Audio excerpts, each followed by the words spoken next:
Hi, I'm Tamara and welcome to my YouTube channel. Today, I'm going to talk to you guys about the ENFJ and what it's like to be in a relationship with them and what to expect.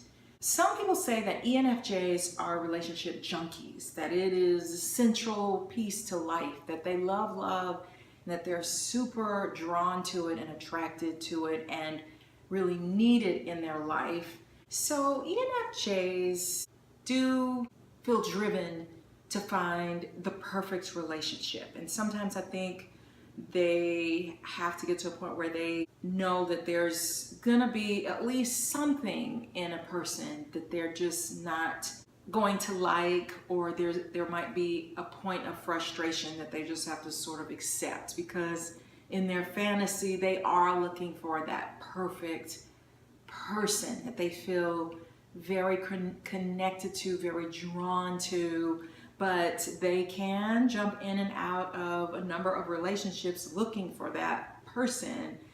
They kind of experiment with it to think, okay, maybe my standards are too high, maybe my standards are too low. They might kind of go back and forth and play with that concept a little bit. I think because ENFJs have the ability to get along with most types, they could probably make a relationship work with most types, even if they don't feel the fantasy or that dream state that they want to create in their minds. They will still put a lot of effort into a relationship in making it successful and making it work, because they do love being in relationships. It's the spice of life.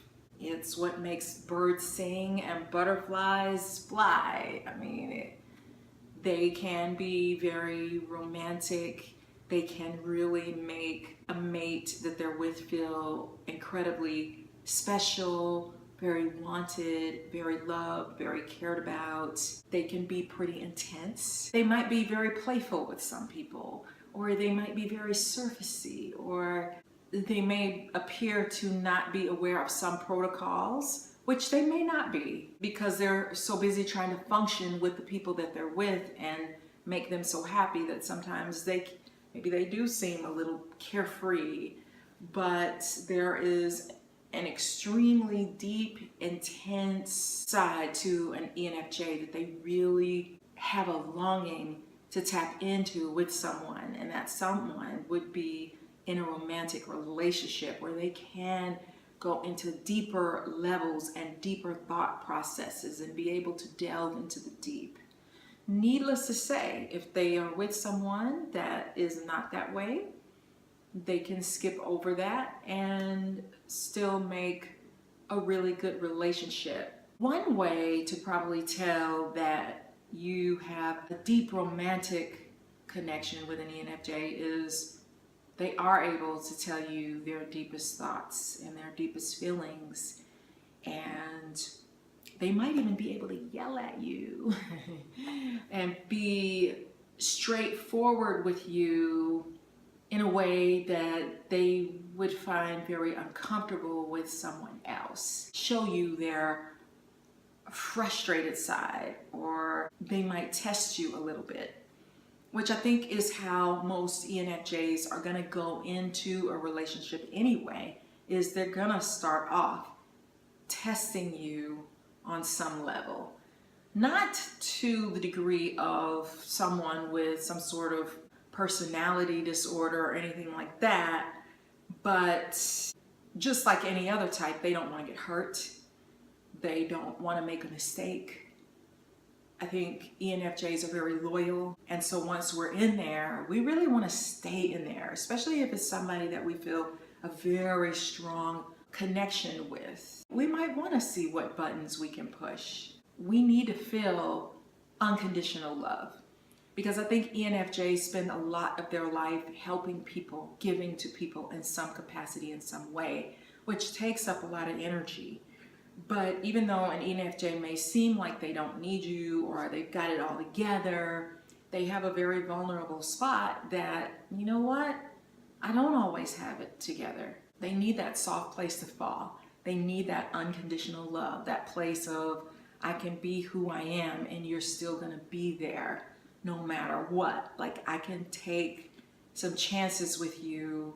I can show you what it's like if I'm in a bad mood or I'm in that dark place. Because ENFJs, because they have the propensity to go so deep into the psyche, that can be a dark place. So they need to know that I can go there and it's okay. And you will help me and you will support me emotionally. That place will probably only be reserved for somebody that they feel very close to, that they feel that deep love connection with. So that's how you know that, it's not just, okay, you know what, we're connecting, we're clicking, you got all of these things on my checklist, I've got all these things on your checklist, and we can make a healthy, happy relationship together, which sometimes is more important than digging up all that junk and connecting with somebody where, okay, we're gonna have to right our wrongs of the past, we're gonna have to heal, we're gonna have to do all that stuff, so it's sort of a choice that an ENFJ has to make. So, okay, so that said, in a relationship, an ENFJ is going to inspire you, and they're also going to be inspired by you. They like being able to motivate you and getting feedback and affirmations from you that you're growing from them. They're gonna want to introduce you to some new things and teach you what they know and help you to grow. And that's exciting for them. Every ENFJ is so different in that area of what their interests are. Deep inside, an ENFJ either wants to rescue their mate, or they might have fantasies of being rescued by someone, because we just want to love you and care about you deeply. So an ENFJ can be a lot of fun at first appearance. They can be very carefree, very light, or they can go into that deeper side and be very intense. They usually give a very good, positive impression. They usually draw people in pretty easily, pretty quickly. They kind of know how to go in and make connections with people very naturally, and they're very sensitive to other people. One thing, it's interesting about an ENFJ, and I don't want this to scare anybody who is interested in an ENFJ, because at the end of the day, if they really love you and they believe in you and they care about you, they're going to accept you, flaws and all. But at the same time, when you're getting to know them, it's like ENFJs have sort of this third ear, and they're listening for things and picking up on things. It's like they're operating at a frequency also that other people may not have the ability to do. And so an ENFJ is going to pick up on some of the things that you may be hiding. You might be pretending to be somebody that you're really not. An ENFJ is going to pick up on it. And it almost feels like, I can't believe this person is actually sharing this with me. So an ENFJ is going to be very sensitive to nuances. And that has probably destroyed relationships or ended a relationship right at the beginning. And sometimes the ENFJ can start to feel like, okay, am I crazy? Am I being too picky? What is the deal? But it's like they're picking up on things that are gonna impact the relationship way later, that they know is gonna be a major, major, major problem. If you are vibing with an ENFJ and all of a sudden they go ghost, it might be because they're picking up something in your unconscious. So if you have dirt, they might be more willing to give you a chance if they're on the rebound. ENFJs are generally great with money. They usually understand it. They can make a few mistakes along the way, but they can correct those mistakes and then start doing better. So they're going to be pretty organized with their money because they understand that the future is impacted greatly by how well you manage and budget your money. So if you like an ENFJ, get that together. They can be very responsible and conservative when it comes to money. So let's talk about ENFJ's breakups. An ENFJ, the first place they're going to go is to blame themselves in some way. Even if they're trying to use their logical mind to say, but that wasn't right. Well, it's as hard to be broken up with as it is to break up with somebody, which I'm sure most types find, okay, I should have done this better, or I should have done that, or maybe if I had been a better person in this area. They take commitment very, very seriously, and they like commitment. They are not a type that's really gonna want to be all over the place. If they are, it's because they just haven't found their person. I think ENFJs believe that they can't grow to their complete fullest capacity without commitment, without marriage, because it does take you to a different level when you are going through life with another person. It helps you to mature, it helps you to become better, it helps you to be sensitive to another person's needs other than your own.